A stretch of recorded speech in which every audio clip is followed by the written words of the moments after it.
Dalam mengatasi kondisi ekonomi pasca pandemi COVID-19, kebijakan apa yang perlu diperhatikan pemerintah untuk memulihkan ekonomi? Pandemi COVID-19 hampir melumpuhkan seluruh kegiatan yang ada di seluruh Indonesia, khususnya ekonomi. Ekonomi nasional mengalami pertumbuhan negatif pada triwulan pertama dan kedua 2020. Menjadi implikasi dari peristiwa tersebut, berbagai paket stimulus yang dikeluarkan pemerintah dan kebijakan lainnya untuk memacu pertumbuhan ekonomi terus diupayakan dalam mengembalikan keadaan ekonomi nasional. Seperti sedia kala, pandemi COVID-19 membawa dampak yang signifikan terhadap perekonomian dunia, termasuk Indonesia. Berbagai perubahan drastis dalam kehidupan sosial ekonomi masyarakat telah mengubah interaksi jual beli di pasar. Beberapa industri mengalami keterpurukan yang sangat dalam. Beberapa lainnya mendapat keuntungan dari musibah yang terjadi, namun secara keseluruhan, perekonomian Indonesia telah mengalami kontraksi yang cukup menakutkan. Oleh karena itu, berbagai strategi sudah dan akan diterapkan untuk mencoba kebangkitan perekonomian sekaligus tetap mempertahankan tingkat kesehatan publik. Kebijakan-kebijakan yang dibuat oleh pemerintah perlu dikaji lagi dengan memperhatikan situasi perekonomian saat ini, estimasi penemuan dan pendistribusian vaksin, serta jangka waktu manfaat dari kebijakan itu sendiri. Penurunan yang cukup signifikan dalam ekonomi mendesak diciptakannya vaksin untuk mengatasi pandemi COVID-19 ini dan membuat keadaan kembali normal. Untuk melaksanakan kebijakan-kebijakan pemulihan ekonomi nasional secara konsisten dan pembangunan kerjasama dari seluruh komponen bangsa, pemerintah pusat mengambil kebijakan pemulihan ekonomi yang holistik. Pelaksanaan kebijakan tersebut harus didukung oleh pemerintah daerah. Pemda mempunyai peran strategis dalam mendorong percepatan efektivitas pemulihan ekonomi nasional. Pemda memahami struktur ekonomi daerah, demografi, kondisi sosial ekonomi masyarakatnya. Di samping itu, kebijakan APBD dapat disinergikan untuk mendorong percepatan pemulihan ekonomi di daerah. Di samping itu, masyarakat dan pelaku usaha termasuk UMKM juga mempunyai peran yang strategi dalam mempercepat pemulihan ekonomi Indonesia. Pemerintah memberikan kemudahan, stimulus fiskal dan moneter seyogyanya disambut dengan positif oleh pelaku usaha dengan menggerakkan usaha secara baik. UMKM jadi perhatian pemerintah dalam pemulihan ekonomi nasional. UMKM merupakan tulang punggung ekonomi Indonesia. Saat pandemi ini, sektor informal atau UMKM ini menjadi sektor khusus yang menjadi perhatian pemerintah dalam pemulihan ekonomi nasional. Dengan harapan UMKM dapat memperpanjang nafas dan meningkatkan kinerja yang berkontribusi pada perekonomian Indonesia. Mengingat setiap UMKM memiliki masalah masing-masing yang perlu diselesaikan, program konsultasi dan monitoring secara langsung dapat dilakukan oleh pelaku UMKM dengan para ahli manajemen dan keuangan.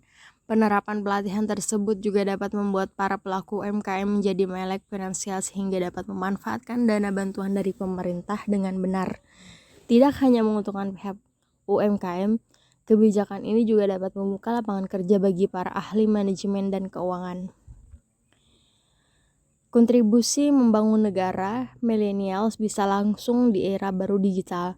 Millennials pun bisa ikut berkontribusi membangun negara dalam menghadapi pandemi di era baru digital ini. Millennials mengisi ruang digital dengan konten-konten positif, misalnya tidak menyebarkan hoak dan mengisi ruang digital dengan pesan-pesan yang baik dengan optimisme. Bahkan, generasi milenial ini bisa menggunakan ruang digital untuk melakukan transaksi ekonomi. Kita mulai saja dari situ, sudah sangat membantu pemerintah membantu negara Indonesia lebih baik lagi di masa mendatang. Salah satu millennials ikut serta dalam pemulihan ekonomi nasional Lalu kontribusi apa lagi yang bisa millennials lakukan dalam pemulihan ekonomi nasional? Gak perlu jauh-jauh, kalau kamu suka mencari dan menuangkan ide-ide bahkan lebih sering menunjukkan aksimu, pas banget nih. Kominfo lagi buka kompetisi menulis bareng. Nah, meski pandemi masa melanda bukan berarti kamu gak berkarya ya. Kamu bisa nih ikut menyumbang ide-ide aksimu sebagai mana pembantu pemulihan ekonomi Republik Indonesia. Kebijakan yang lainnya, investasi pada infrastruktur yang padat karya akan memberikan banyak manfaat dalam jangka panjang. Pertama, penyerapan tenaga kerja dalam jangka panjang akan meningkat memberikan sumber penghasil jangka panjang kepada masyarakat. Kedua, manfaat dari infrastruktur yang dibangun memberikan nilai guna yang bisa dimanfaatkan masyarakat dalam jangka panjang. Ketiga, membangun infrastruktur dalam industri pariwisata akan meningkatkan minat masyarakat mancanegara untuk berwisata di Indonesia. Industri pariwisata yang saat ini sedang mengalami kemunduran pun dapat segera menyambut momen kebangkitan. Hal berikutnya yang akan memberikan dampak positif bagi perekonomian bahkan kehidupan sosial masyarakat dalam jangka panjang adalah investasi pada pendidikan. Investasi pada pendidikan akan meningkatkan kualitas sumber daya manusia yang dimiliki oleh Indonesia. Peningkatan kualitas sumber daya manusia akan meningkatkan daya saing tenaga kerja Indonesia di tingkat internasional. Semakin tinggi daya saing akan meningkatkan membuka kesempatan pekerjaan dan meningkatkan pemasukan masyarakat dalam jangka panjang. Selain itu, investasi pada pendidikan juga dapat diutamakan kepada guru sebagai infrastruktur terdepan, sehingga juga membuka lapangan pekerjaan bagi para guru dan meminimalisir kesenjangan pendidikan yang ada saat ini. Adapun penjelasan lainnya sebagai berikut tentang masalah kemiskinan. Kemiskinan merupakan suatu keadaan ketidakmampuan yang bersifat ekonomi lemah. Jadi di mana seseorang tidak dapat memenuhi kebutuhan pokok. Karena pendapatannya rendah, kemiskinan terjadi karena beberapa faktor. Karena rendahnya pendapatan yang menyebabkan rendahnya daya beli, selain itu karena rendahnya pendidikan masyarakat, sehingga masyarakat tidak mendapatkan hidup yang layak. Untuk mengatasi kemiskinan yaitu dengan cara membantu masyarakat, pemerintah melakukan program Infres Desa Tertinggal atau IDT, pemberian kredit untuk para petani dan pengasuh kecil berupa kredit usaha kecil atau KUK, kredit modal kerja permanen KMKP, program kawasan terpadu atau PKT, program gerakan orang tua asuh atau GNO-TA, Raskin, bantuan langsung tunai, BLT, serta program lainnya. Kemiskinan merupakan masalah utama yang dihadapi pemerintah. Memang sudah menjadi tanggung jawab pemerintah untuk mengatasinya. Namun kita semua juga harus ikut serta dalam upaya pengetasan kemiskinan karena kita merupakan makhluk sosial beragama, dimulai dari upaya kecil dan nantinya akan melakukan perubahan besar.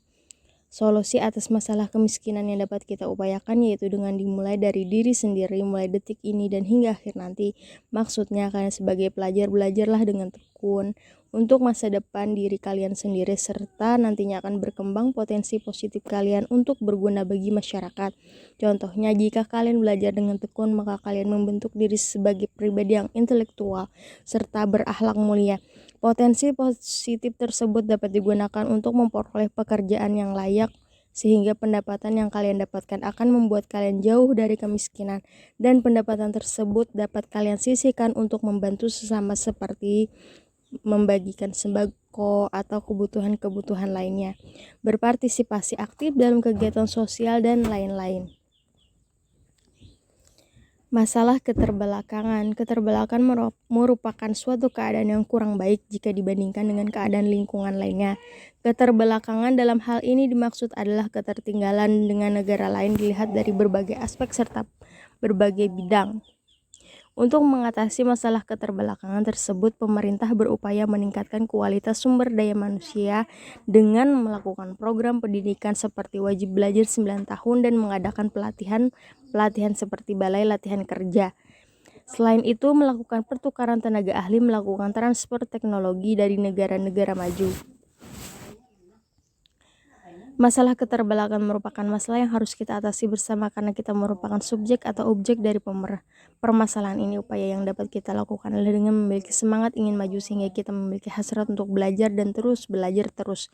Negara kita belum dikategorikan sebagai negara maju. Kita sebagai masyarakat haruslah membantu pemerintah untuk mengejar ketertinggalan dari segala bidang negara lain. Upaya yang dapat dilakukan adalah dengan meningkatkan etik karena merupakan kunci utama mengatasi keterbelakangan. Apa yang dapat kalian lakukan? Kalian harus belajar dengan tekun. Jika kalian pintar, maka kalian dapat melakukan sesuatu yang berguna seperti mengikuti olimpiade, mata pelajaran, atau kegiatan-kegiatan lainnya. Mengangkat nama negara di mata dunia. Selain itu, kalian semestinya menjaga pembangunan seperti fasilitas publik yang telah dilakukan pemerintah. Jangan sampai merusaknya, karena jika rusak maka akan membutuhkan biaya untuk memperbaikinya. Selain itu, pembangunan yang dilakukan pemerintah semestinya dipergunakan dengan baik, jangan sampai diabaikan, karena pembangunan tersebut dibangun dengan menggunakan biaya yang tidak sedikit. Demikian paparan dari saya. Terima kasih. Assalamualaikum warahmatullahi wabarakatuh.